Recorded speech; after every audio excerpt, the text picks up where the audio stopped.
Je suis super content de vous retrouver avec aujourd'hui dans nos invités. Je reçois Émilie Esposito qui est coach en entreprise et que je vais laisser se présenter. Émilie, on s'est rencontrés lors de l'Agile Tour Toulouse 2018 où tu m'as explosé le crâne avec le cargo culte. 2017, Une super histoire. 2017. C'est 2017 ? 2017, ouais. Bon, 2017, ouais, une histoire que j'ai souvent répétée dans les formations, dans des séminaires, des conférences, parce qu'elle pose bien le cadre. Mais bon, c'est pas forcément le sujet aujourd'hui. Bonjour Émilie. Bonjour. Alors, je te laisse te présenter. Explique-nous qui tu es aujourd'hui. Ok.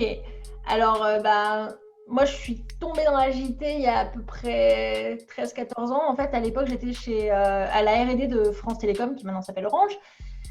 Et puis, dans un projet, j'ai eu une idée un peu folle. Je me suis rendu compte que écrire les tests pour un projet, c'était la même chose qu'écrire des specs. Et j'ai demandé la possibilité d'écrire mes specs dans l'outil de test, en fait. Et donc, j'avais eu l'intuition de la spécification par les tests à l'époque et le fait que c'était bien de découper, etc. Ça, c'était une conviction que j'avais acquise en bossant avec des développeurs parce que j'avais appris mon métier sur le tas et je m'étais rendu compte que des gros spec Word, c'était hyper chiant, qu'on les mettait jamais à jour. Et que ce que je faisais en réalité quand je bossais avec les développeurs, c'est que j'imprimais la bonne page de la spec, on allait discuter ensemble sur un coin de bureau, on faisait des schémas, et puis après, il fallait que je retourne tout mettre à jour. Donc, du coup, j'avais dit, OK, il ne faut pas travailler comme ça. Et ce serait bien de mettre les specs dans l'outil de test. J'ai découvert aussi par la même occasion ce que c'était qu'un mammouth bureaucratique, puisque du coup, j'ai dû en référer à la cellule architecture et méthode pour demander l'autorisation de faire ça. Oui. J'ai pas eu le droit de faire mes specs sous forme de test, mais j'ai eu le droit de le faire sous forme d'exigence dans l'outil de test. Voilà, pour te dire, à l'époque, ça m'avait beaucoup frustrée. Et en fait, je ne savais pas à l'époque que c'était des choses qui relevaient de l'agilité, en fait, tu vois, ce truc de découper en fait en petites unités de valeur, de travailler sur une chose à la fois. J'étais un peu la Madame Jourdain de l'agilité, si tu veux. Et quand j'ai voulu pérenniser cette expérience-là à France Télécom, on m'a dit, t'es bien gentil, t'as fait une expérimentation, on t'a laissé faire, maintenant tu vas revenir à la méthode classique. Et ça ne m'a pas trop convenu. Donc, du coup, j'ai commencé à aller voir ce qui se passait ailleurs. Et c'est là que j'ai été recrutée par une boîte de conseil qui s'appelle Octo et qui m'a expliqué que ce que je faisais, en fait, c'était de l'agilité. Et ils m'ont formée. J'ai pu apprendre auprès de coachs reconnus, bosser avec eux, etc. Et je suis montée en compétences comme ça sur l'agilité. Je me suis rendu compte que c'était des choses dont j'étais convaincue intimement, mais je voyais qu'il y avait des concepts théoriques, etc. Je découvrais en fait une façon de conceptualiser finalement mes convictions par rapport à la façon de travailler efficacement en fait. Voilà. Et donc je suis passée par pas mal de boîtes de conseil pendant presque une dizaine d'années. J'ai tenu à peu près, j'ai tenu beaucoup de rôles dans un projet agile, que ce soit Scrum Master, coach agile ou product owner. Dans plein de types de projets différents en fait. C'est ça l'avantage de faire du conseil, c'est que tu vois des petites boîtes, des grosses boîtes, des petits projets, des longs projets, des grosses équipes ou des petites. Et puis du coup, ça m'a amené comme ça à affiner finalement ma vision de l'agilité. Et puis après, j'ai eu envie d'investir sur un produit en fait, de devenir. J'ai eu l'opportunité en fait de travailler sur un produit, d'être recruté sur une équipe produit en interne. Donc ça, c'était le produit Cuzzle en fait que j'ai aidé à lancer en tant que product owner. Et puis ensuite, on va dire que je passe les détails, mais il y a eu un moment où j'ai fait un burn-out. Et ça m'a obligée en fait à me remettre en question, à comprendre à chercher déjà ce que je voulais vraiment faire. Et puis je me suis rendu compte qu'en fait je trouvais plus le sens dans ce que je faisais, d'aller que ce soit en tant que conseil, d'aller déployer des méthodes alors que la culture d'entreprise n'était pas alignée, que ce soit enfin, ouais, dans le monde du travail en général que je trouvais pas assez humain. Et j'ai eu envie de changer ça, en fait. Et c'est là que j'ai monté ma boîte PEPS. Aujourd'hui, ce que je veux faire, c'est je veux aider les entreprises humanistes à grandir. Donc, je les accompagne justement pour avoir un impact positif à la fois sur le monde et sur leurs collaborateurs et le faire de façon efficace, en fait, pour qu'ils réussissent. Parce que je trouve que ce serait bien que les entreprises humanistes réussissent et les autres moins. Voilà. C'est ma façon à moi d'essayer de changer le monde. Tu dis bien qu'on peut faire un burn-out quand on est dans des entreprises qui font de l'agile. Ouais. Ouais. Même, je suis à peu près convaincue que ça peut être une grosse source de stress, le déploiement de méthodes agiles dans une entreprise qui n'a pas la bonne culture. Parce que du coup, il y a un tel décalage en fait entre ce qu'on demande aux collaborateurs, par exemple de la transparence, de la confiance, etc., mais qui n'est pas des vraies valeurs de l'entreprise et qui du coup, quand vous avez par exemple le manager qui dit mais vas-y, sois transparent, dis-moi ce qui se passe, mais par contre en fait il s'en sert pour te défoncer à ton évaluation annuelle et te dire que tu n'auras pas de l'augmentation, je veux dire à un moment donné tu te retrouves dans une sorte de schizophrénie où tu as des injonctions contradictoires et en fait on reporte toute l'incohérence de cette stratégie sur les collaborateurs. C'est pour ça que je dis qu'avant de se demander quelle méthode il faut déployer dans une entreprise, il faut déjà se demander si l'agilité elle est appropriée à l'entreprise. Parce que si la culture elle n'est pas là, ça va. Non seulement ça ne va pas marcher, mais ça peut virer au drame parce que dans l'agilité, on dit que l'agilité, ça se recentre sur l'humain. On va demander aux gens de changer de paradigme. Et donc, on va leur demander de changer leurs valeurs. Et ça, en travaillant sur l'humain, c'est hyper risqué. Et si on fait ça de façon bourrine, en mode vous êtes obligé de devenir agile, comme je l'ai vu dans des. Moi, j'ai été choquée. J'ai déjà vu des personnes qui menaient des transformations agiles en conférence annoncer très fièrement que, en fait, dans leur boîte, c'était la transformation agile, ça a été c'est comme ça et c'est pas autrement et vous avez intérêt à changer, en fait. En gros, tout le monde doit être agile en un an.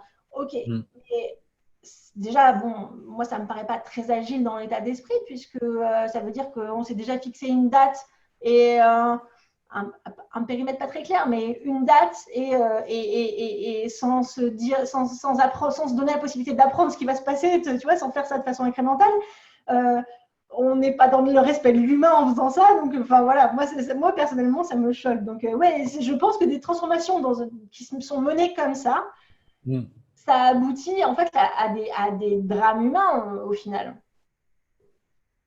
Voilà. Ouais, je te rejoins. J'ai vécu aussi. Mais je pense qu'on n'est pas tout seul à vivre ce genre de difficultés.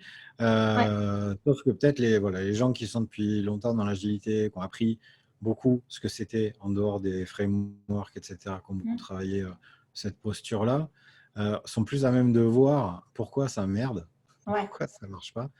Alors que les gens qui arrivent dans l'agilité peuvent avoir du mal à comprendre, en fait. Mais du coup, on m'avait dit que l'agile, c'était bien, l'agile, c'était efficace, qu'on arrivait à être heureux, etc. Et en fait, il n'y a rien qui marche.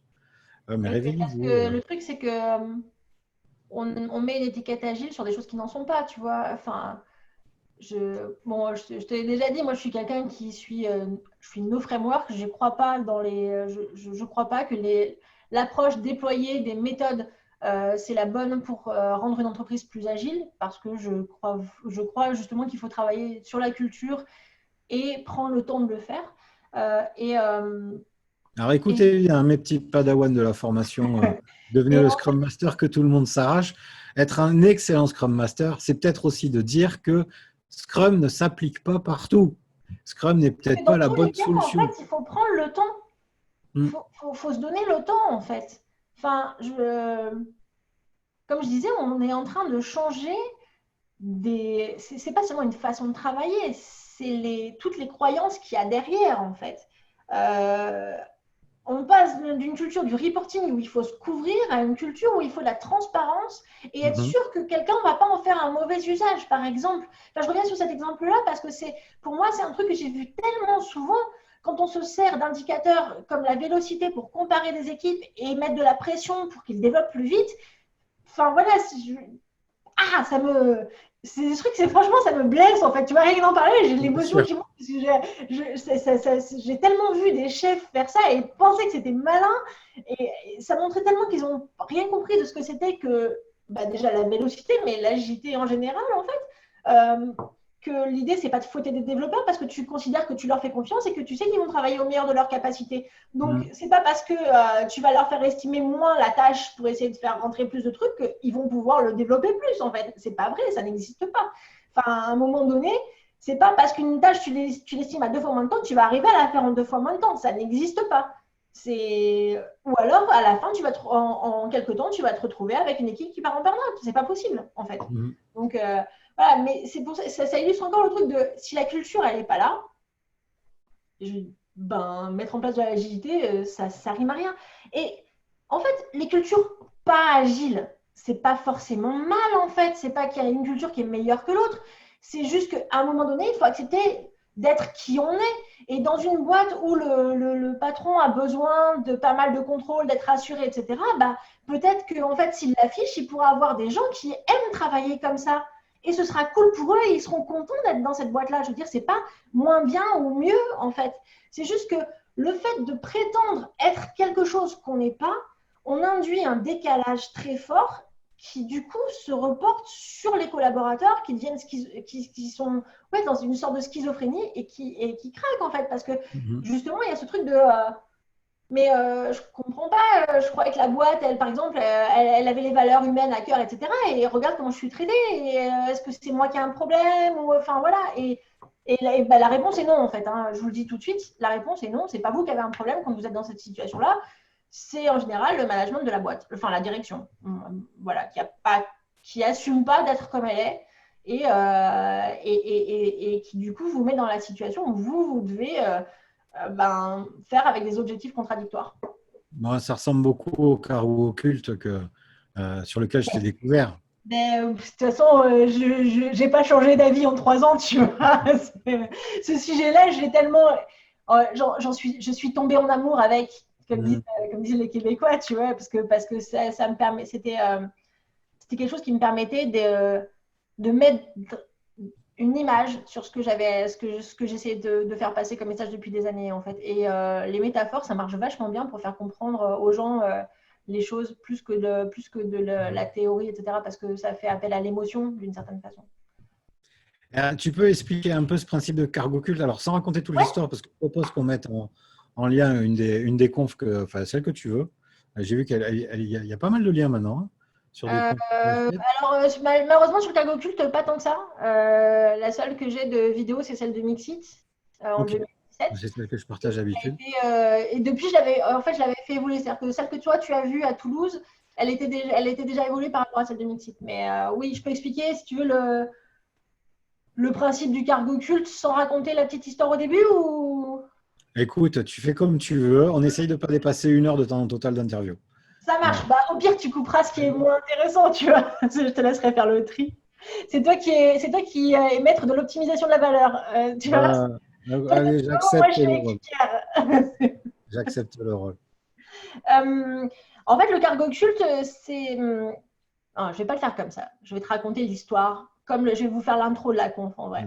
Puis moi, je mettrai en incrustation tout ce qui va bien pour illustrer. Ça marche, super. Donc, je vais vous emmener en Mélanésie. En fait, la Mélanésie, c'est une région qui est entre l'Australie, qui est au nord de l'Australie. C'est composé de plein de petites îles, dont la Papouasie. Et du coup, tu vas sûrement mettre en incrustation la photo du papou. Donc voilà, je sais pas. Je te ferai des surprises. Voilà. Donc, il faut se représenter un papou avec, je sais pas, son pagne, ses trucs en paille et tout ça. Voilà, très pittoresque, on va dire. En fait, la Mélanésie, c'est une région qui a été colonisée par le Royaume-Uni, enfin par l'Empire britannique via l'Australie à la fin du 19e siècle et qui a aussi servi de base avancée pour les Alliés pendant la Seconde Guerre mondiale.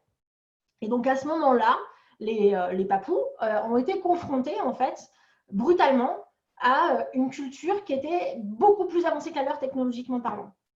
Il faut s'imaginer les Papous, encore avec le pagne, le truc comme, enfin voilà, ce qu'on peut avoir d'imaginaire par rapport aux indigènes, qui voient débarquer des bateaux, des avions remplis de plein de choses, de la nourriture, mais pas que, aussi des radios, des appareils photo, des téléphones, des armes, des objets en fait qui dépassaient leur entendement d'un point de vue technologique. En fait, ils ne pouvaient pas concevoir comment ces objets avaient été fabriqués. Et il y avait un autre truc qu'ils ne pouvaient pas concevoir non plus, c'était ce qui se passait en fait entre le moment où un opérateur radio allait demander en fait qu'on leur livre des nouvelles armes et le moment où elles arrivaient réellement dans les avions. Et ils n'étaient pas équipés pour comprendre en fait. Mais par contre, les humains, on a besoin de comprendre, donc ils ont essayé de comprendre.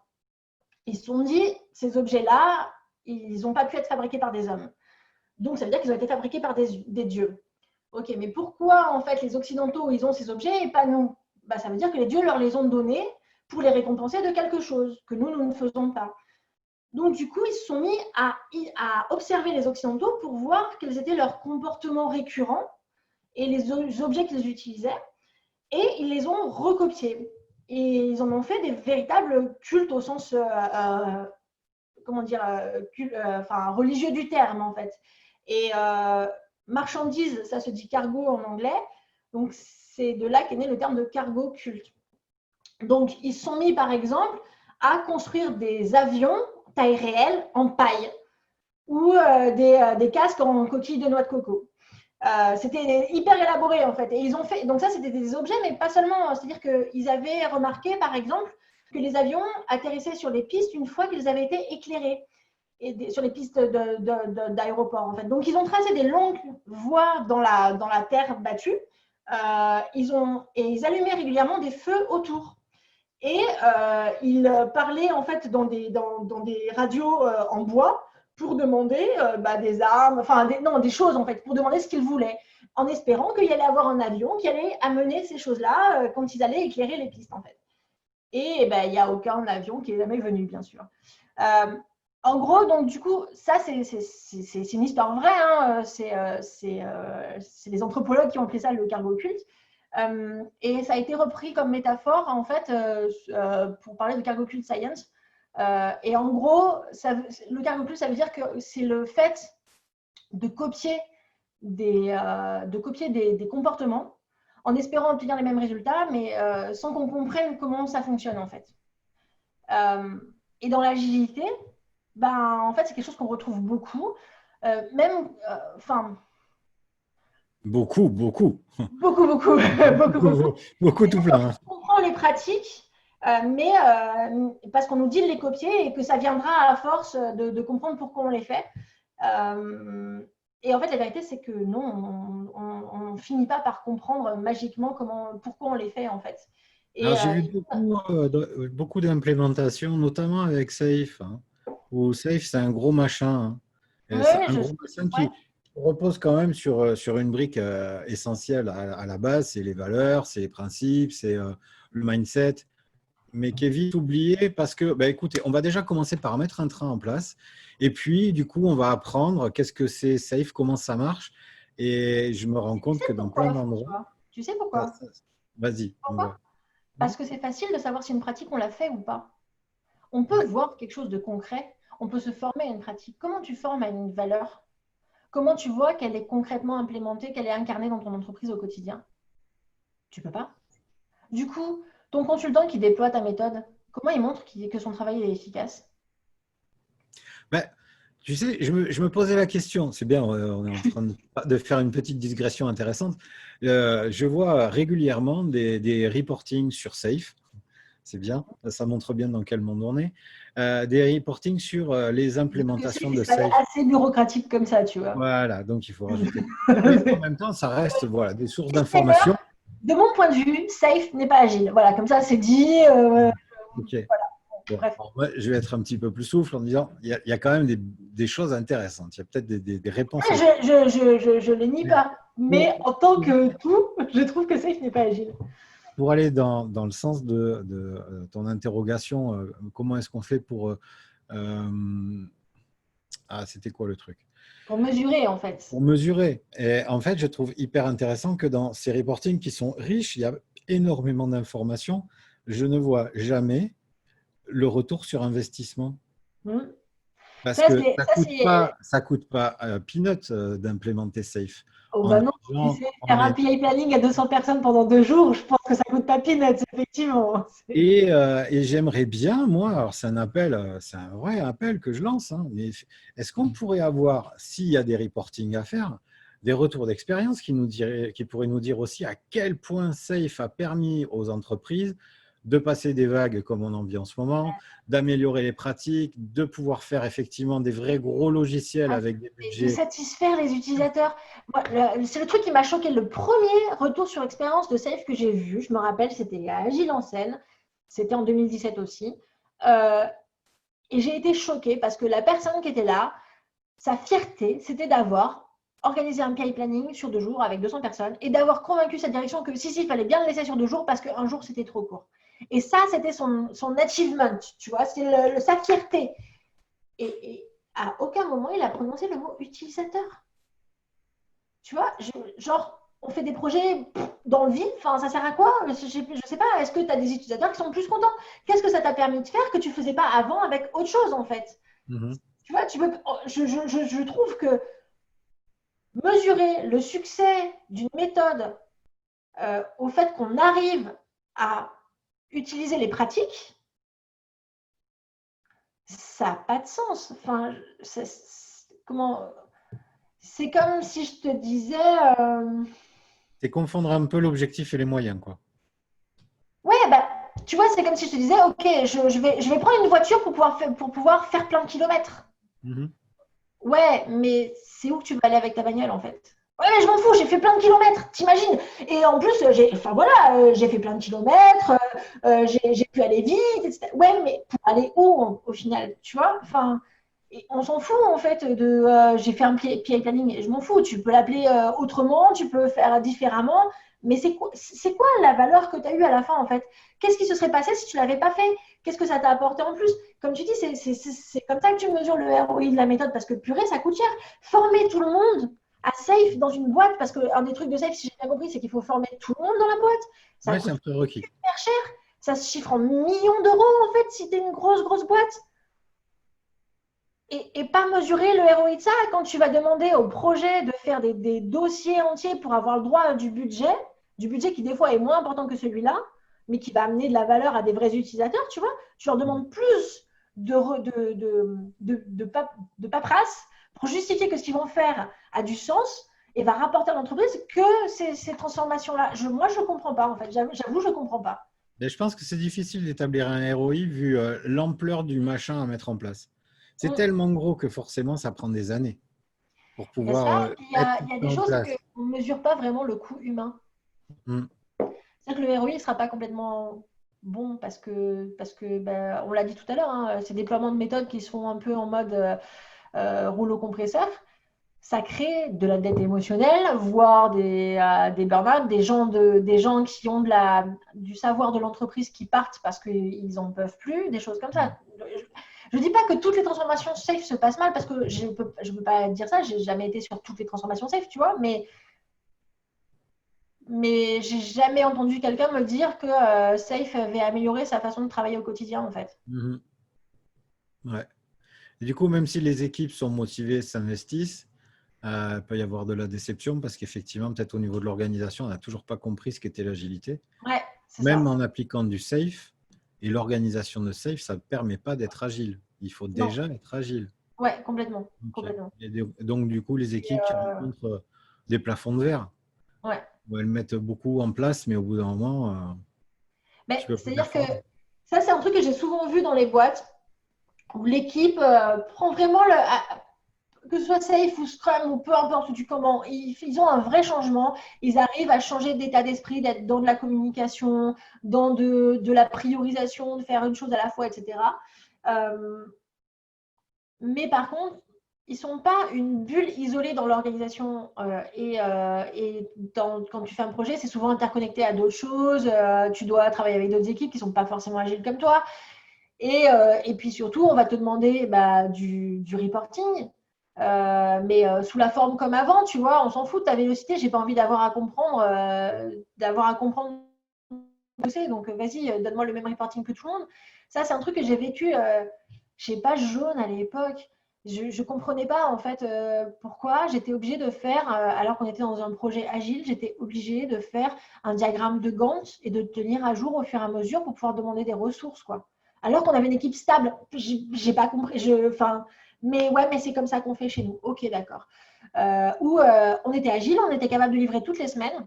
Et on avait besoin de livrer toutes les semaines pour le marketing. On bossait pour le marketing et on le faisait au quotidien. Mais chez Page Jaune, en fait, les livraisons elles se faisaient tous les 3 mois, tout le monde en même temps. Et si tu manques ton coche, tu livres pas avant 3 mois de plus. Donc, on a dû batailler. On a parlé. Alors là, on en a été agile. Tu vois, c'est l'avantage d'avoir ce recul-là quand tu es dans une équipe. On est allé voir les gens de la prod, en fait, pour leur demander quelles étaient leurs contraintes et comment on pouvait faire pour pouvoir livrer des choses régulièrement. Et en fait, on a structuré différemment l'application qu'on faisait. On avait du coup un cœur qui était relativement fixe et qui n'avait pas besoin de bouger plus que tous les 3 mois. Par contre, on avait tout ce qui bougeait, on le livrait sous forme de fichier de paramétrage parce que ça, c'était OK d'en livrer plus souvent. Et en fait, les devs, ce qu'ils ont fait, ils allaient avec la prod pour faire les déploiements. Et comme ça, ils ont découvert quels étaient les besoins de l'équipe de prod. Donc, ils sont mis à faire des meilleurs logs. La prod était super contente. Et au final, au début, on était les chieurs de la boîte parce qu'on leur demandait des livraisons super souvent. Et après, ils étaient très contents, en fait, parce qu'on avait vraiment compris ce qu'ils attendaient. Il y avait une vraie collaboration, en fait, entre la prod et le dev. Et on avait cassé le silo comme ça, en fait. C'est Voilà. la parfaite illustration de la première des valeurs de l'agilité, quoi. Les interactions, les individus, Ouais, avant les process et les outils. c'est ça, exactement, exactement. Et Et la ça, je l'ai collaboration vu au dans plein quotidien, de, ouais. je l'ai vu dans plein de boîtes, hein, où effectivement on a des problèmes sur ces processus d'organisation qui ont leur place, qui sont légitimes parce que ça répond à certains besoins. Mais quand tu veux mettre en place de l'agilité et que tu vas atteindre d'autres objectifs, à un moment, ça coince et c'est bien d'aller voir Et ça, directement c'est les le problème personnes des et de voir silos, c'est c'est quoi tes que besoins. c'est le problème des silos quand tu donnes des objectifs par silo. En fait, si tu agilises juste une entité de l'entreprise, au hasard, la DSI, mais que tu n'utilises pas les autres, qu'est-ce qui va se passer? Bah, tu as, comme ça des objectifs contraires. C'est-à-dire que, par exemple, la DSI va devoir livrer le plus de valeur le plus souvent possible, mais par exemple, la prod, eux, ils doivent limiter les déploiements parce que ça coûte cher et c'est risqué. Tu vas avoir après le truc de non mais on peut pas en parler au métier parce que tu comprends voir des choses inabouties risquerait de croire que c'est le produit final, de s'énerver machin. Donc du coup on fait de l'agilité sans les utilisateurs. Mhm. Il n'y a juste pas de sens. Ou bah, quand tu dans les autres exemples c'est tu quand les RH n'ont pas fait aussi le changement de culture, qu'elles vont continuer d'évaluer les gens de façon individuelle alors qu'ils ont des objectifs collectifs et les évaluer tous les ans alors que les équipes s'engagent collectivement sur des objectifs plus courts en fait. Et il y a un moment, il y a forcément un décalage. Tu vois, enfin, pour moi, les entretiens annuels, c'est des trucs qui marchaient quand on faisait du travail à la chaîne. Mais aujourd'hui, ça n'a plus de sens. Tu vois, c'est en tout cas pas pour du développement, pas pour du développement intellectuel. Tu vois, du développement logiciel, c'est de la production intellectuelle en équipe. Enfin, Ouais. ça ne marche pas, quoi. Tu vois, c'est plein de choses comme ça. Et là, on parle vraiment de culture. Si à un moment, ça reste déployer des méthodes dans un silo de la boîte, ce que tu disais, à un moment, on tape un plafond de verre. On ne va pas pouvoir aller chercher les bénéfices de l'agilité parce qu'on ne fait pas de l'agilité pour faire de l'agilité. Enfin, c'est pas genre, t'es un DSI, t'es pas agile. Non, mais allô, quoi, tu vois. Enfin, c'est pas ça. Tu fais un déploiement agile, enfin, une transformation agile, je vais plutôt dire ça comme euh, ça coûte de l'argent parce que vous allez devoir former des gens, les gens vont devoir changer, on va perdre de la productivité au début, c'est normal parce qu'on apprend à faire de façon nouvelle. Euh, donc, ça va coûter de l'argent, c'est sûr, vous allez devoir vous faire accompagner, etc., etc. Mais on le fait parce qu'on a une bonne raison, parce qu'on pense que ça va amener des choses bonnes pour l'entreprise, par exemple de faire des meilleurs produits pour des utilisateurs plus satisfaits ou d'être plus efficace dans sa façon de construire ses produits, de limiter la bureaucratie, des choses comme ça. Voilà. Bah, enfin, Ça s'appelle un investissement. C'est ça. Mais si tu le fais juste parce que tous les autres ils sont agiles et que maintenant c'est ça qu'il faut faire pour être à la mode, sinon tu passes pour un ringard si tu fais du ski en V, ben, excuse-moi, mais c'est pas comme ça que tu vas en tirer la valeur. Et si tu n'as pas compris que en fait c'est censé amener de la valeur à l'entreprise, du coup tu vas piloter ça d'un point de vue purement DSI et pas, et faire de l'utilisation en silo. Et ça marche pas en fait. Ça marche juste pas. Voilà. Et on passe sur les trucs qui C'est un autre marchent. exemple j'en ai pensé à un autre Vas-y. exemple de silotage à la con qui ne marche pas sur les transformations agiles. Tu fais une transformation agile au niveau de ta DSI, mais par contre, tu continues de faire des budgets annuels pour attribuer les budgets des projets. Voilà. Mode projet contre mode produit. Mais non, mais c'est même pas que ça. C'est le côté annuel de la chose qui est problématique. Mm. C'est-à-dire que ça veut dire que tu demandes aux gens de savoir au début de l'année, même avant, parce que en fait, le budget, tu en as besoin au début de l'année. Donc, tu vas leur demander de savoir au trimestre de l'année d'avant ce dont ils vont avoir besoin comme ressources, ce qu'ils vont avoir comme idée pour développer, etc., etc. Tu leur demandes de savoir à l'avance ce qu'ils vont avoir comme idée pour développer. Et s'ils ont une idée qu'ils n'avaient pas prévue, ah bah c'est con, mais il n'y a pas le budget. C'est une idée qui aurait pu faire décoller la boîte et tout, mais on s'en fout, il n'y a pas le budget. Ça revient exactement à la même chose que de faire un cahier des charges pour faire un long tunnel, en fait. C'est juste que c'est au niveau du fric que ça se passe, mais c'est la même chose, en fait.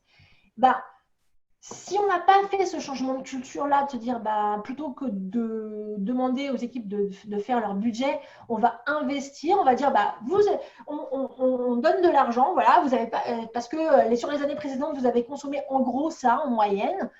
On vous donne ça pour commencer, et si jamais il y a besoin d'ajuster, on ajustera. Genre en mode, je sais pas, un truc fou, hein, faire confiance aux équipes sur le fait qu'ils vont pas cramer le budget pour n'importe quoi. Je sais pas. Puis peut-être aussi, c'est vachement fou parce que tu vas leur donner en plus des objectifs clairs pour la boîte, tu vois, pas genre gagner des parts de marché ou je sais pas quoi, mais de se dire, nous on voudrait révolutionner le marché de la musique en streaming ou on voudrait, tu vois, pour qu'ils sachent dans quoi ils ont besoin d'investir et leur faire confiance à eux. C'est un truc fou, hein. Enfin, je sais pas, moi je crois que ça pourrait marcher. Ouais, il me semble qu'une bonne attitude, c'est de demander au client combien il veut mettre sur la table.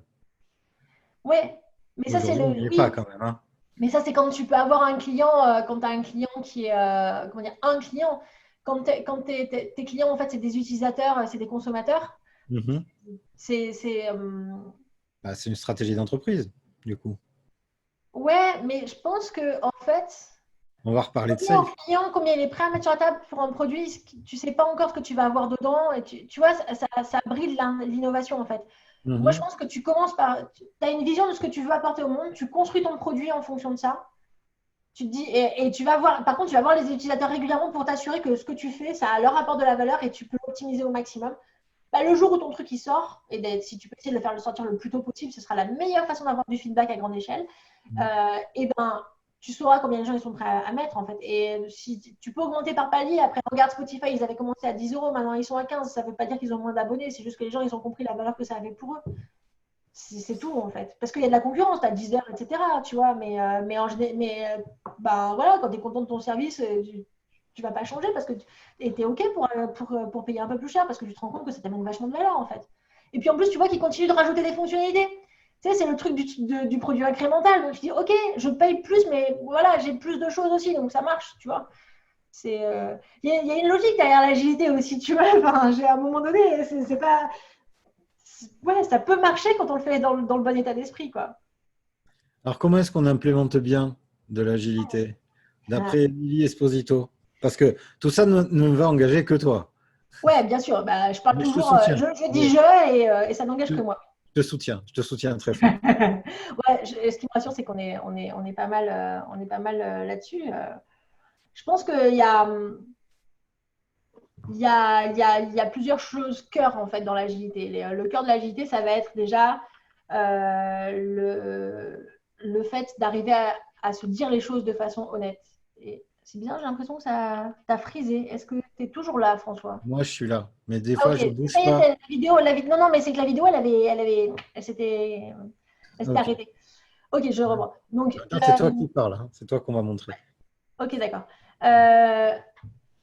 Donc, selon moi, déjà, un des cœurs de l'agilité, c'est être capable de prendre du feedback pour pouvoir s'améliorer. Mais pour ça, ça veut dire qu'il faut être capable de parler des choses qui fâchent, savoir se dire les choses, regarder avec transparence les indicateurs qu'on a, pas faire des indicateurs pastèques, tu sais, les rouges à l'intérieur et verts à l'extérieur, tu vois.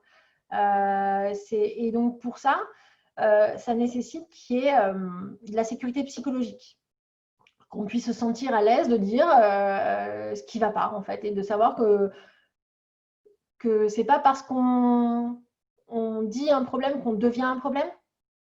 Ça, c'est souvent le cas dans les boîtes. C'est ce que tu parlais de la culture du feedback, quoi. C'est ça, On va culture du sortir du feedback. mode de la Donc critique la qui va être première, mal pour moi, la prise pour première aller vers le étape, feedback. pardon.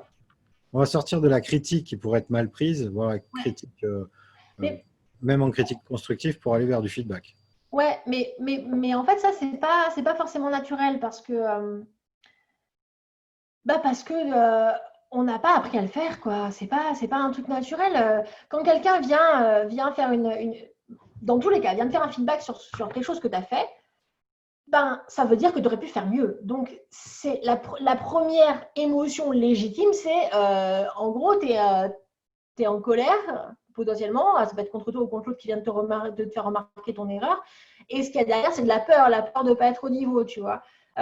Mais si tu n'as pas appris que c'était quelque chose déjà de normal de ressentir ça, si tu n'as pas la confiance dans le fait que la personne, elle ne le fait pas pour ton mal, mais juste pour le bien global de l'équipe et qu'elle ne veut pas pointer du doigt ce que tu as fait, mais juste qu'on trouve ensemble une solution pour aller mieux, ben, cette émotion qui est légitime au début, elle passe. C'est bon, c'est OK.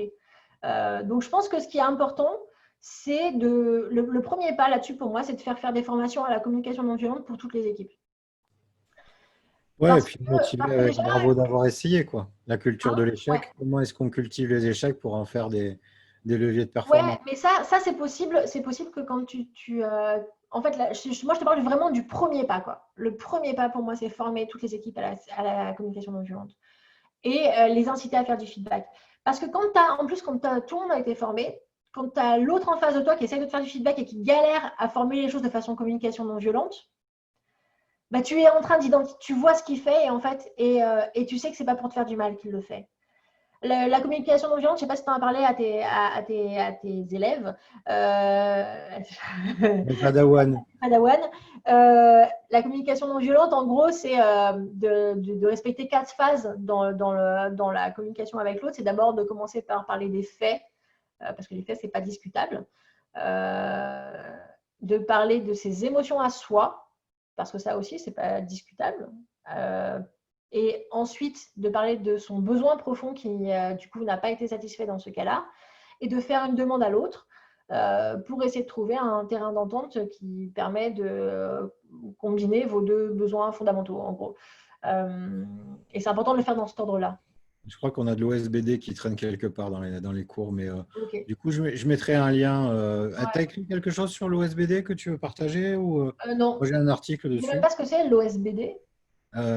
Observer, donc dire ce que je vois, les faits, Ah, voir d'accord. ce que je ressens, les sentiments, Ok. décrire mon besoin et faire une demande que moi je préfère transformer en Non, par faire contre, une tu peux proposition. mettre le lien vers la conf de Marilyn Cole sur la dette émotionnelle parce que du coup, elle Ouais, en parle. tout à fait. Elle en parle. Elle Marilyn, en parle très bien. tu nous entends, on va partager un truc à toi. Ouais. Ouais, donc la communication non violente, en fait, c'est ce qui va permettre. Tu vois, au début, quand tu suis le process, ça paraît un peu fastidieux en vrai. C'est pas simple à faire et on n'y arrive pas tout de suite du premier coup, concrètement.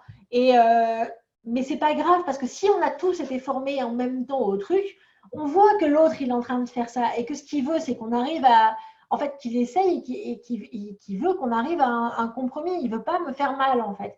Et je trouve que ça ramène en plus de la confiance, tu vois. Donc voilà, ça pour moi, c'est peut-être le premier pas. Et quand je dis tous, c'est aussi les managers et aussi les dirigeants. D'abord les managers, Ouais, hein, c'est ça. puisque D'abord les managers et les dirigeants aussi. voilà, c'est ce qui s'appelle avoir du leadership. Ouais, bah, Ok. montrer l'exemple, hein, on est d'accord. C'est Mhm. à un moment donné, c'est ça, c'est un truc dont j'ai parlé dans le cargo culte aussi. C'est la culture d'une entreprise, elle diffuse à partir de ses dirigeants. En tant que collaborateur, on peut amener du changement, mais c'est long, c'est difficile et si on n'est pas nombreux à pousser, ça n'a pas beaucoup Et de chances puis, ça peut d'aboutir. être dangereux. Hein. Ouais. Mais par contre, quand on est dirigeant, bah oui, ça diffuse naturellement en fait. Moi, j'avais un patron qui était systématiquement en retard à ses réunions. Mais quand je dis en retard, c'est genre 3 quarts d'heure, tu vois. Et puis en plus, quand il arrivait, c'était bon, alors on y va. Et du coup, tout le monde dans la boîte était en retard aux réunions en fait. Mais à toutes les réunions, pas seulement celle avec le boss, tu vois, parce que c'était considéré comme autorisé. Tu avais même des managers qui trouvaient que c'était une façon de montrer leur pouvoir sur les autres, puisqu'ils faisaient comme le chef, tu vois. Donc, quand on est le dirigeant, on a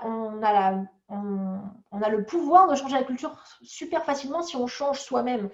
Et je pense que, tu vois, une vraie transformation agile réussie, pour moi, avant tout, là, je te parlais de la communication non violente au niveau des équipes, mais la vraie chose à laquelle je crois, c'est qu'il faut commencer par coacher le dirigeant pour qu'il soit conscient de ses croyances et de quel est son positionnement par rapport à la culture agile.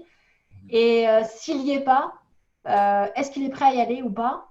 Et faire ce qu'il faut pour changer lui-même, en fait. Si tu Là, n'as tes pas proches sont ça, convaincus. Hein. eh, si t'as pas ça, en fait, ça sert à rien. Ça sert à rien. Et avec le temps, moi, j'ai trouvé des questions qui me permettent d'identifier si la personne est prête à changer de ses passions. C'est genre, par exemple, lui parler d'arrêter de faire du budgeting à l'année, de voir comment il réagit, tu vois. S'il dit que c'est pas possible, bah, ok, c'est que c'est pas possible, voilà. Mais ce Bah, sera tu pas sais, possible d'être agile. quand, Si quand, te, quand tu peux quelqu'un dit parler c'est pas aussi. possible, ça doit allumer l'esprit du coach en toi, j'imagine. Bah, en fait, avant, oui. Maintenant, en fait, ce que je fais, c'est que je me dis, cette personne-là n'est pas prête. Donc, je le lui dis. Je lui dis qu'il y a un décalage, que ce qu'il veut, en fait, enfin, ça va pas. Moi, je suis pas la bonne personne, en tout cas, pour lui l'apporter. Tu lui Et renvoies son c'est pas possible. ben, c'est un peu ça. C'est un peu ça. Parce que j'ai décidé d'arrêter. En fait, j'ai Ah décidé ouais. d'arrêter de perdre de l'énergie à faire des transformations qui ne fonctionnent pas. Et en plus, je sais que ça nuit aux collaborateurs, en fait. Mhm. Je pense que essayer d'être agile dans une boîte qui n'a pas une culture agile, c'est plus douloureux que de ne pas être agile dans une boîte qui n'est pas agile.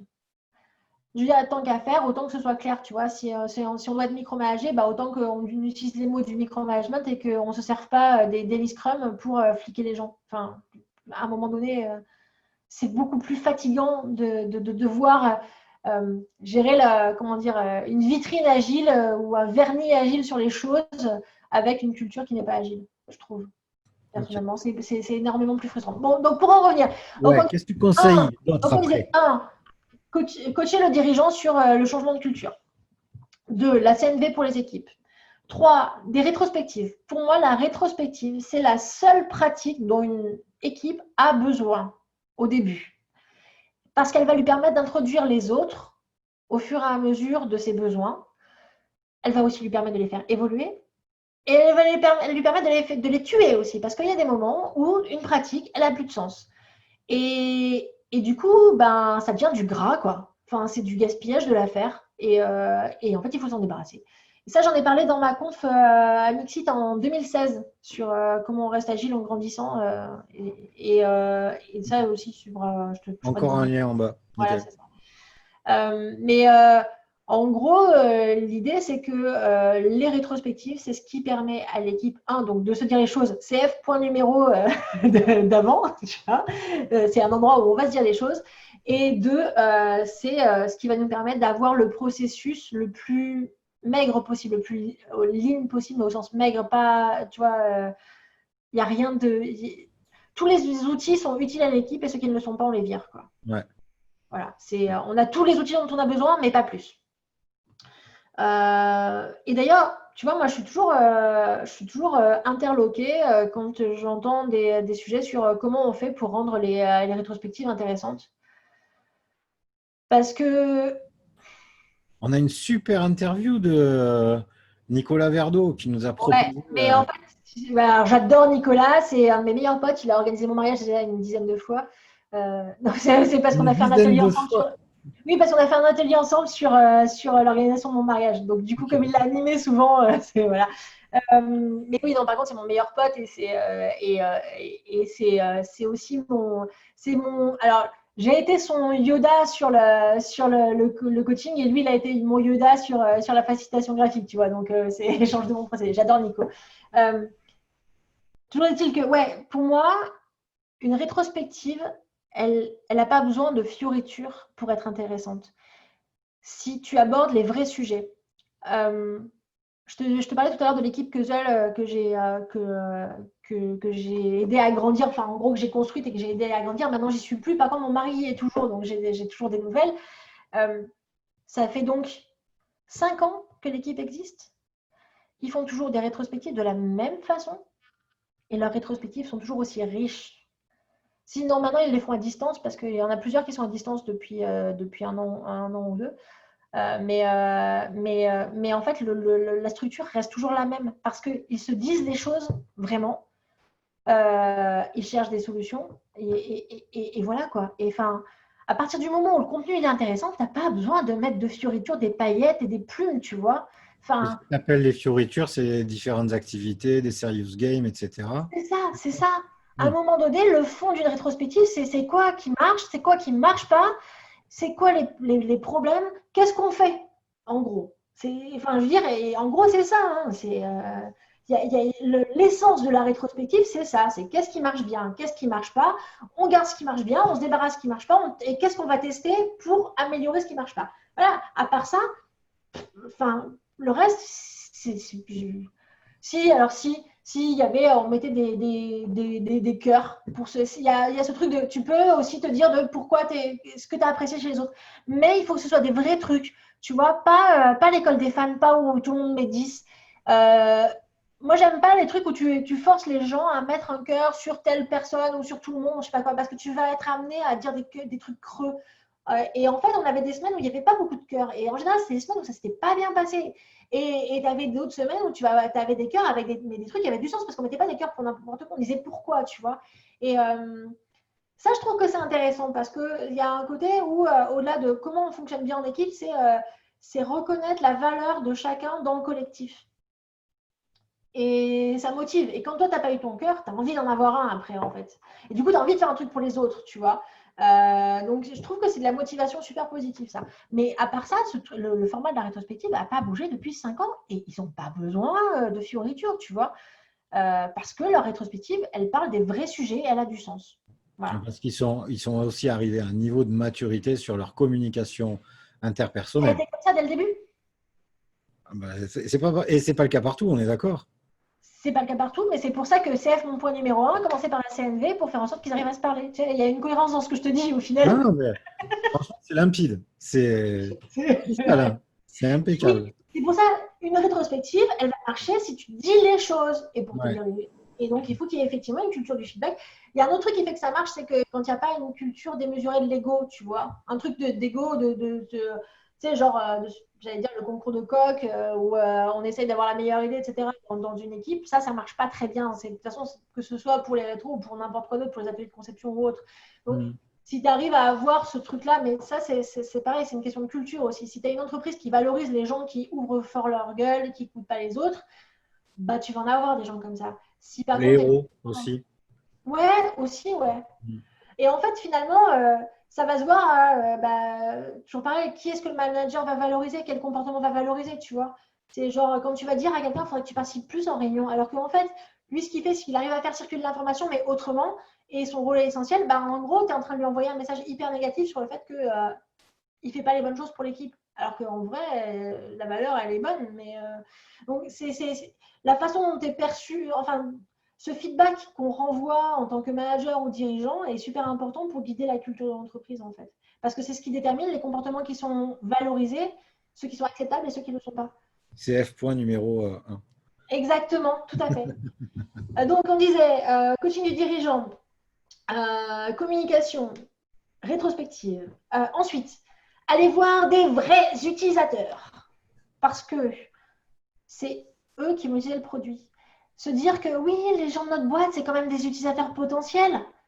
Ouais, mais non. Parce que, et d'une, ils connaissent votre produit déjà. Et donc, du coup, ils savent ce que vous faites, plus ou moins. Et donc, du coup, bah, ils vont en tout cas, ils connaissent le domaine, donc ils vont être moins perdus qu'un utilisateur lambda. Le feedback sera biaisé en fait. Il sera biaisé d'une deuxième façon, c'est que tu vas aller lui dire à l'autre équipe que son produit c'est de la merde en fait. Vraiment, tu vas aller lui dire que c'est pas utilisable, que tu comprends rien, que franchement tu l'utiliserais pas. Ben non, en fait, tu vas pas aller lui dire parce que c'est ton collègue, enfin voilà, c'est son C'est chef, c'est forcément potentiellement son biaisé. chef aussi, enfin voilà, donc c'est forcément biaisé. Donc, pour avoir un feedback qui va être réellement efficace et non biaisé, il faut aller voir des vrais utilisateurs. Et ça veut dire donc du coup d'avoir des choses à lui montrer de façon régulière. Hein. C'est pas on les voit une fois et puis après c'est fini. Il faut les voir régulièrement pour savoir ce qu'on fait. Donc ça pour moi c'est quelque chose que j'ai souvent vu, ce truc de on fait de l'UX design, on fait du design thinking, des machins, on fait encore plein de process, tu vois, mais on voit jamais un vrai utilisateur. On a des utilisateurs clés, tu vois. Alors bien sûr, si le produit est à destination des utilisateurs dans l'entreprise, hein, je parle de produits internes, par exemple, chez Voyage SNCF, ils ont une entité qui fait des produits pour les contrôleurs, par exemple, ou pour les agents en tout cas. Bah, oui, eux, leurs utilisateurs, forcément, ils sont dans la boîte, mais si c'est pas le cas du produit, franchement, il faut aller chercher des vrais utilisateurs dans la rue, enfin, à un moment donné, ou à l'endroit où ils sont vraiment, mais pas des gens qui connaissent les utilisateurs. Ça marche pas, ça. Mhm. Ça marche pas. Et d'ailleurs, euh, moi, ça me fait criser quand je vois des boîtes qui embauchent des UX designers pour qu'ils restent dans leur coin et qui ne les laissent pas aller voir les vrais utilisateurs, tu sais. J'ai une de mes bonnes amies et UX designer, c'est elle qui m'a familiarisée avec tout ça. On a bossé ensemble sur des projets dans un mode agile, du coup, ce qui n'était pas facile pour elle parce que pareil, en général, le process UX est plutôt comment dire, rectiligne et pas en mode itératif. Donc, on a dû s'adapter. Enfin, bref, euh, elle me disait, si tu ne vas pas voir les utilisateurs, tu ne vas pas voir le post-it qu'il y a sur le côté parce que pour marquer le code qui lui manque à chaque fois et qu'elle en avait marre d'aller rechercher un endroit qui était trop long à voir.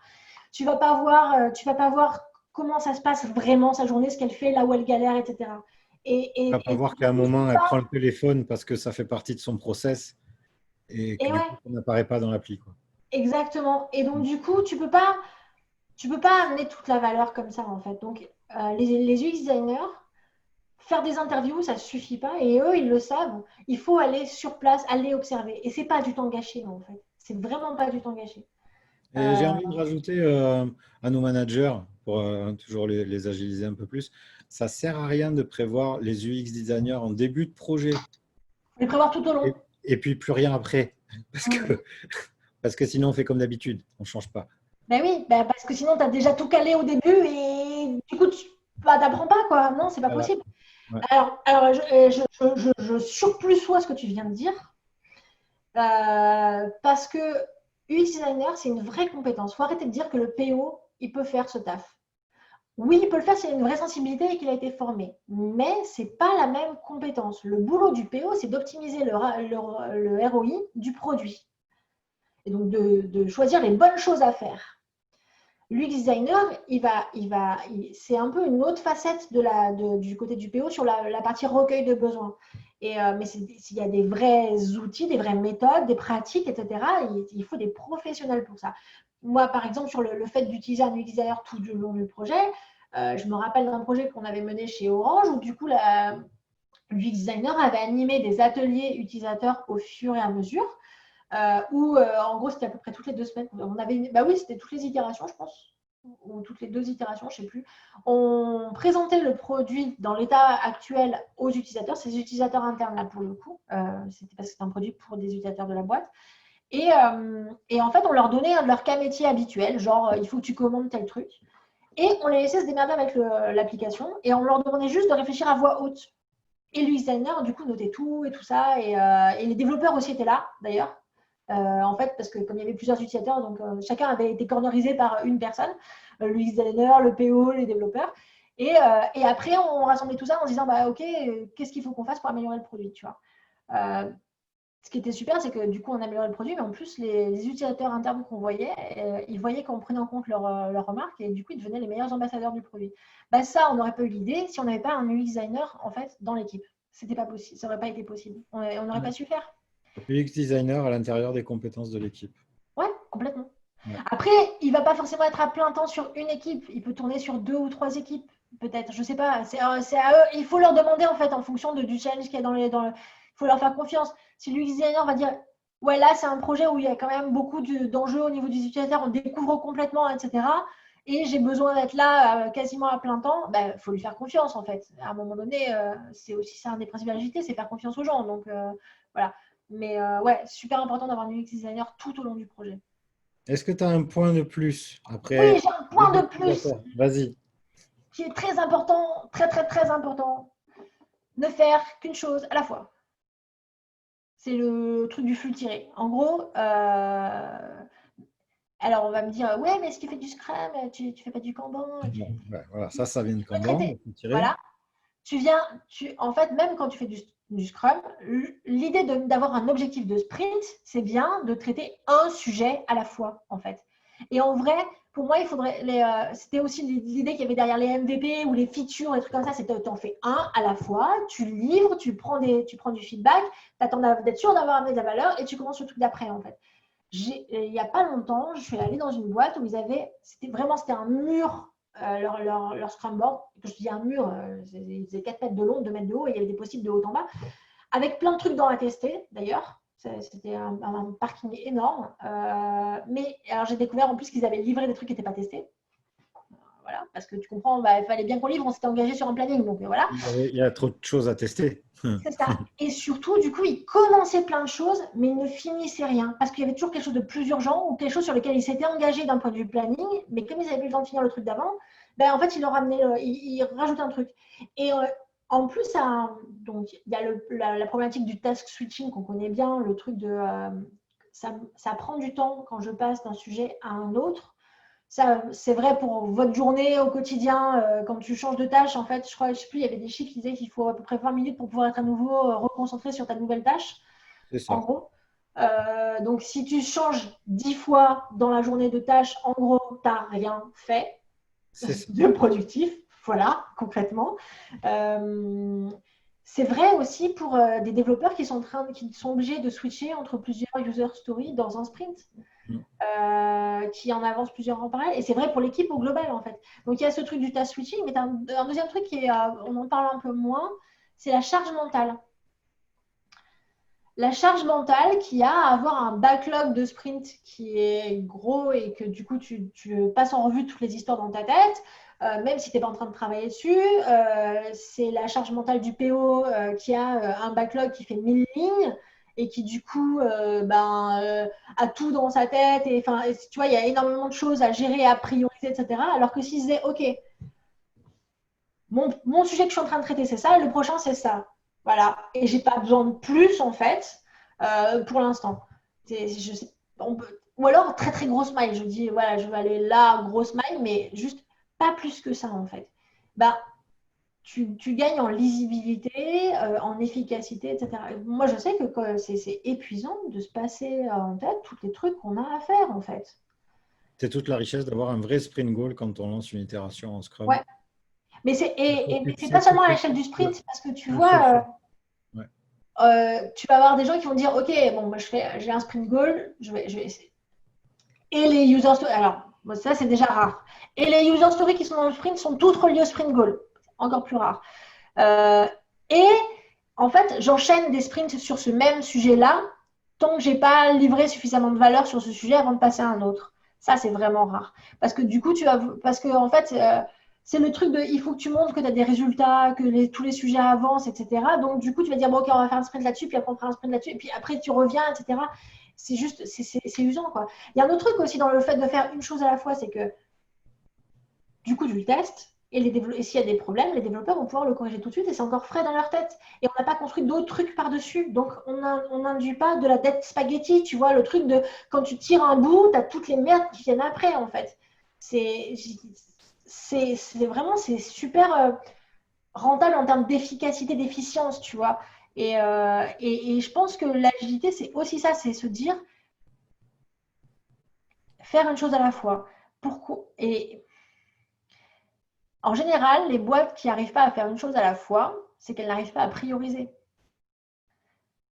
Et pourtant, c'est ce qu'on demande aux product owners de faire, de prioriser. Mais si tu priorises et que tu n'admets pas que du coup, tu vas faire une chose à la fois, en fait, prioriser, c'est faire le deuil du fait que tu vas peut-être pas faire les trucs qui sont en dessous, parce que peut-être tu vas apprendre d'autres choses en parallèle, enfin entre-temps, et que ça sera plus valable. Donc, ça, encore une fois, c'est une question de culture. C'est de se dire, est-ce que j'admets que je vais pas forcément tout avoir parce qu'il y a des choses qui vont se passer et ça va changer, en fait. Tu peux pas dire, on va prioriser, mais on va tout faire, hein. Non, ça marche pas. C'est OK, prends les trucs un par un et c'est une super bonne façon de mettre le sujet sur la table de OK, le deuil de ce qu'on va pas faire. Et peut-être qu'on le fera finalement, hein. Mais Mhm. juste, on commence par un truc et pensez pas qu'on va forcément faire le reste. Voilà. Un indicateur d'un projet où on a été agile jusqu'au bout, c'est notamment de finir avec des choses dans le backlog et des choses Ouais, qu'on ne verra pas et c'est OK, quoi. ouais. Félicitations. Et par contre, on a fini parce qu'il n'y a plus rien dans le backlog, ben, ça pue parce qu'on a Ouais. livré plein de choses On qui a n'avaient pas tout dans bien le fait ce qu'il y avait backlog. dans le Ça, backlog. On a on a, tout bien fait ce qu'il y avait dans le backlog. on a tout fait et du coup, ben, on a livré des trucs qui n'avaient pas Et de moi, la valeur. question que j'ai envie de poser à ces équipes-là, c'est du coup, vous avez appris quoi sur le produit? En fait, si vous étiez capable de spécifier entièrement au début dans le backlog, pourquoi vous avez fait ça en agile? Vous pouviez faire un cahier des charges et faire du cycle en V à la base, non? Non, je troll, mais à un moment donné, Non, non, mais tu as parfaitement raison. voilà. OK. Émilie, on arrive au terme de cette interview. Est-ce qu'il y a quelque chose que tu veux poser? Il y a peut-être encore un point qui est important pour toi. Sinon, Un j'ai deux point qui est questions. important pour moi. Ouais, je crois que ça a beaucoup transparu dans ce que je pense sur le fait que pour moi, l'agilité, c'est l'auto-organisation et l'auto-organisation, c'est la confiance. À un moment donné, quand on dit aux équipes qu'elles vont devoir être plus agiles en leur disant quelles méthodes elles vont devoir utiliser, on est à l'antipode de l'auto-organisation. Mhm. Et, et donc, du coup, moi, j'ai vu des boîtes où, parce que les décisions prises par l'équipe en rétrospective faisaient peur aux dirigeants et ils leur ont demandé d'en changer. Ça donne comment dire, un goût très particulier à l'auto-organisation, si tu veux, et ça les a calmés d'innover après. Donc,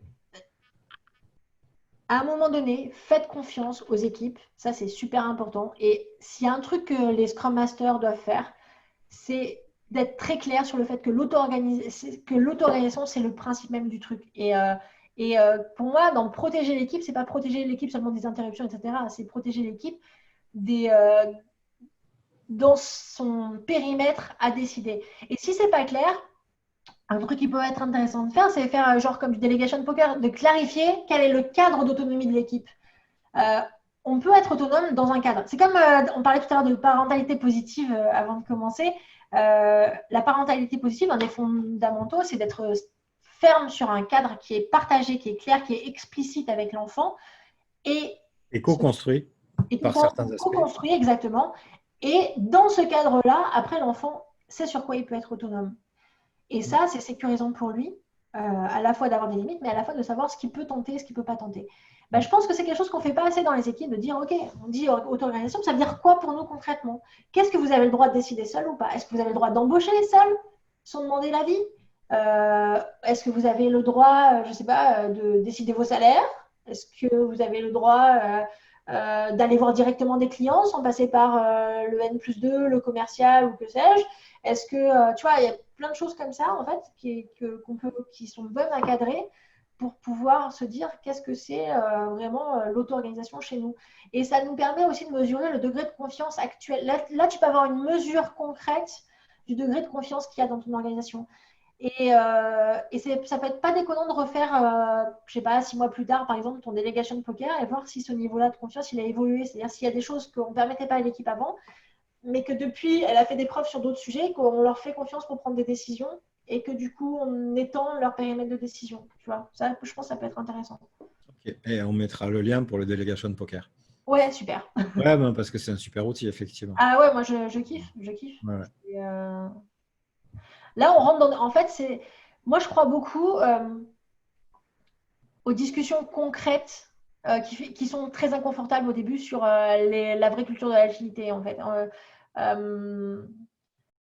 On parlait de Cargocule tout à l'heure. La façon dont l'agilité a été déployée en France on a beaucoup utilisé le concept de chou à riz. Chou, tu commences par appliquer les méthodes sans discuter à la lettre. Genre, c'est un peu le petit enfant, tu vois, et genre, tu fais ce qu'on te dit, tu vois. Après, A, c'est tu commences à maîtriser, tu te rebelles, tu as envie de faire évoluer un peu les méthodes et de les arranger à ta sauce. Et riz, après, on considère que quand tu as encore passé un niveau de maturité, tu vas pouvoir accompagner d'autres sur le chemin.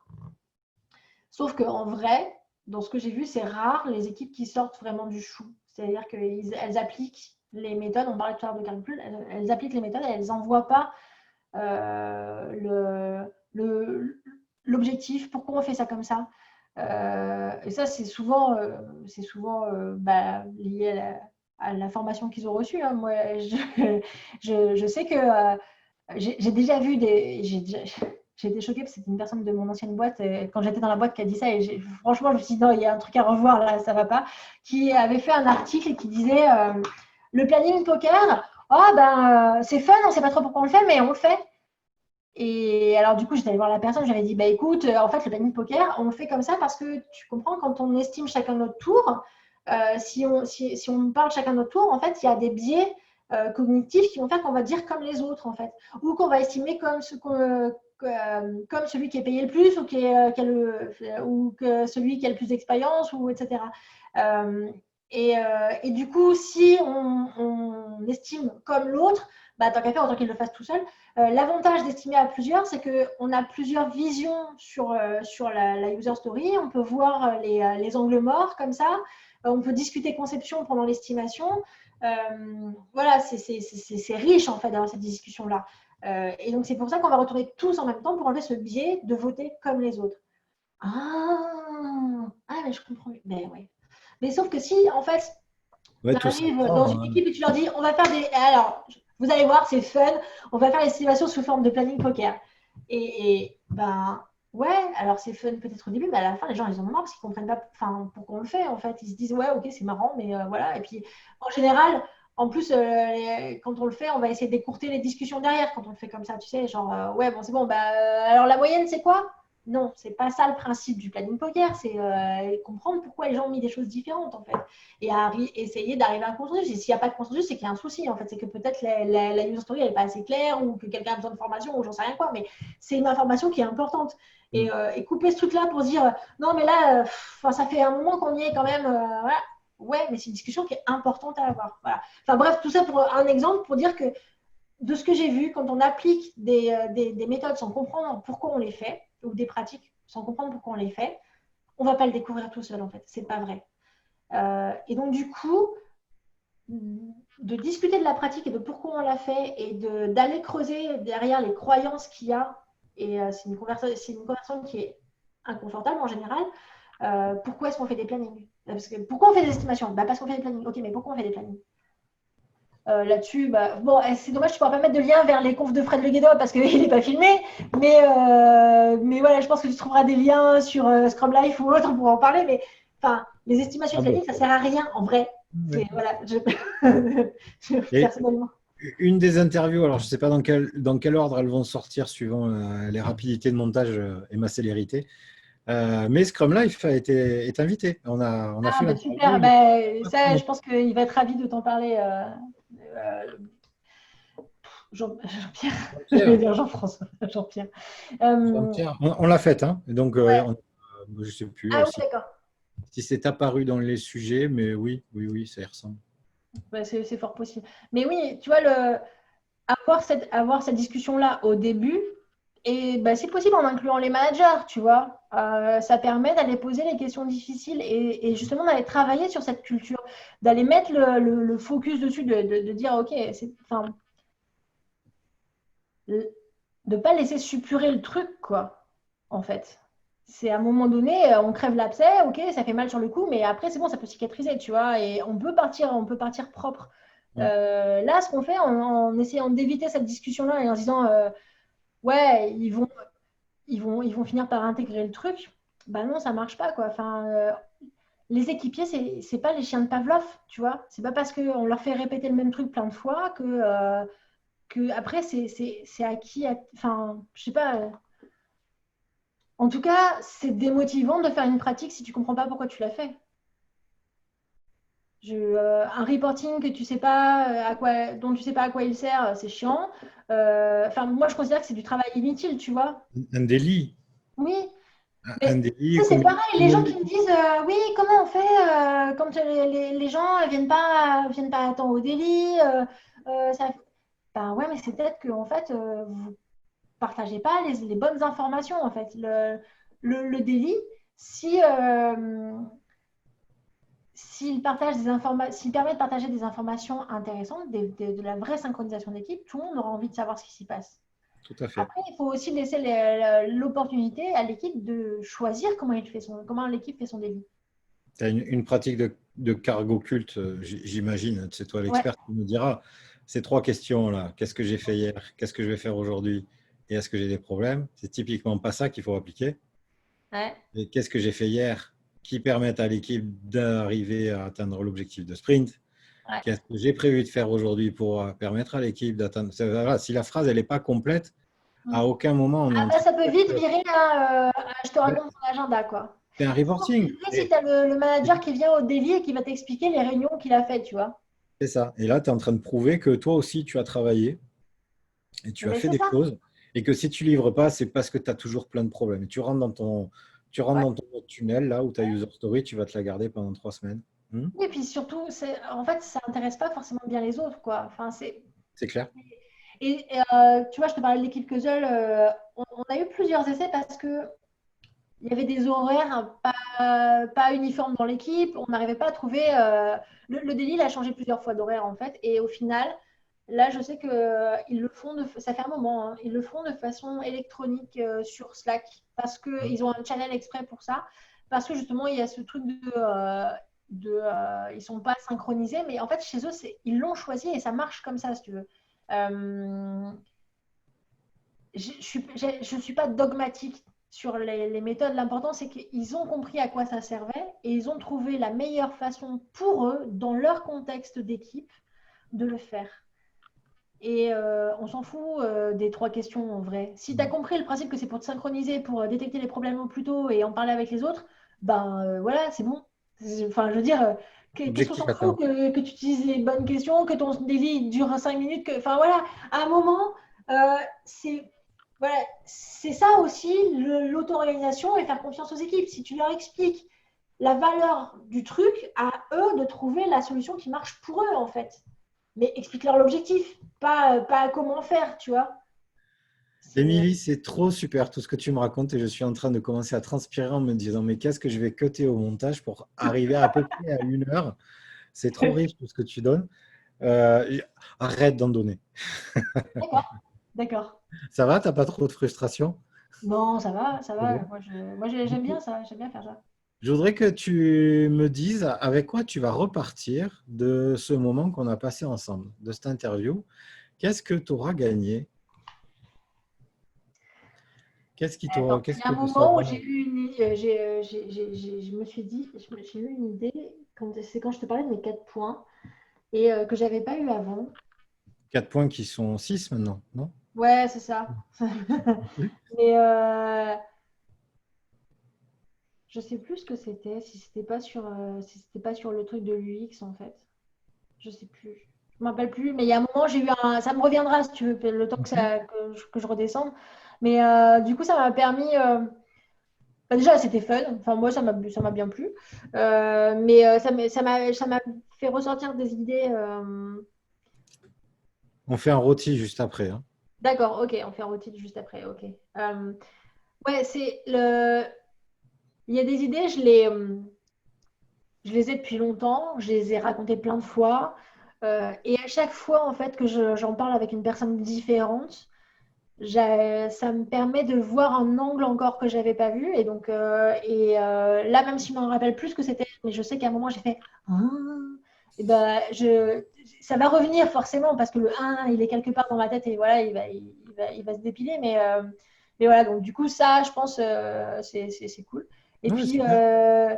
si j'ai pu faire passer ces idées-là à des padawans agiles qu'ils arrivent à acquérir un peu ce recul par rapport aux méthodes, questionner pourquoi on fait les choses et savoir faire le tri de ce qui est vraiment important pour être agile, moi je suis ravie parce que ça me fera moins de taf après pour déconstruire des choses dans les boîtes, tu vois. Donc, Je te promets que tu participes hyper efficacement au rabâchage qu'on fait sur cette formation. Scrum Guide, c'est bien, mais tout autour de Scrum Guide, c'est tellement de posture et d'attitude et de transformation des entreprises. Scrum, c'est une méthode, tu vois. Et comme je disais, l'idée, c'est qu'il n'y a pas forcément une seule méthode l'important, c'est de comprendre l'esprit de l'agilité et de trouver son chemin agile, le chemin agile de son équipe pour y arriver, en fait. On fait un rôti? Allez, on fait un rôti. Alors, comme à l'habitude, j'explique pour ceux qui ne savent pas ce qu'est un rôti. C'est Return of Time Invested en français anglais, en anglais français. L'idée, c'est d'avoir très rapidement, donc là, il n'y a qu'une personne en face de moi, mais ça se fait avec un panel hyper important de personnes. L'idée, c'est d'avoir très rapidement un feedback sur la qualité de l'intervention. Donc là, on parle de moi. Et comment est-ce que je peux faire pour améliorer les interviews, les futures qui viendront, donc collecter du feedback. Ça se fait avec la main. Ça veut dire que j'ai perdu mon temps par rapport à ce qui s'est passé. 3, ça correspond à ce que j'attendais. Et 5, c'était au-delà de mes espérances, sachant qu'on a 2 et 4 pour mitiger la réponse. Voilà. Et donc, je te propose ton rôti à 3. 1, 2, 3. Ah, On va pas. 5. Ouais, cool. C'est un joli 5.